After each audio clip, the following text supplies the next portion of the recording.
Ni nzuri sana na tumefika mbali. Kwanza tulipoanza mpaka sasa ni mabadiliko mengi. Na kuna vijana ambao ni mashahidi au tunawatumia sisi kama mifano yetu. Kuna Redeemer Bata, kuna wine zile za kina Sabaski, kuna Lord Father. Wale wote ni watu ambao tumekaa nao kwa muda mrefu, tumewalink kwenye maonyesho mbalimbali, wamehudhuria Sabasaba, wamehudhuria 88, maonyesho ya ndani na nje ya nchi. Kuna ambao baadhi wametoka maonyesho mwaka huu yalikuwa ni Sudan Kusini. Kwa unaweza kaona tuna link wanafunzi wa Kiota kwenye vitu vyote tunavyofanya.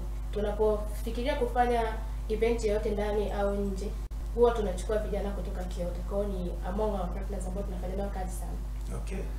Sawa. Na wewe una kipi cha kuongezea hapa?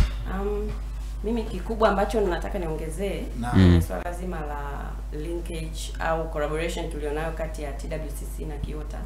Kama nilivyosema awali kwamba sisi tunamnacha au tunamlea kijana ambaye ana wazo la biashara. Lakini inafika point anafanya vizuri na ameanza biashara kwa kiwango hata kama ni kidogo. Kaanza lakini anatakiwa kukua. Sasa sisi kwa sababu nilisema mwanzoni sisi hatutoi fedha mtaji, lakini tunatafuta wadau sasa ambao wanaweza wakamshikilia yule kijana na kumuendeleza. Kwa lugha nyepesi naweza nikasema kwamba Kiota Hub inatoa support ya early stage startup. Early stage startup. Alafu yule kijana au yule mjasiriamali akifika level anatakiwa kuaccelerate, yani kugrow au kukua tuseme. Kukua ndio. Alikuwa amemwacha Amedu. Sawa. Then tunaanza kutafuta huyu tumpeleke wapi ili aweze kuendeleza hii biashara yake. Sahihi. Ndio hapo watu kama TWCC wanaingia. Kwa hiyo TWCC wana fursa nyingi, wana miradi mingi na ni sehemu ya institution ya serikali. Unakuta kuna baadhi ya fedha unakuta kwa ajili ya kuinua vijana na wanawake.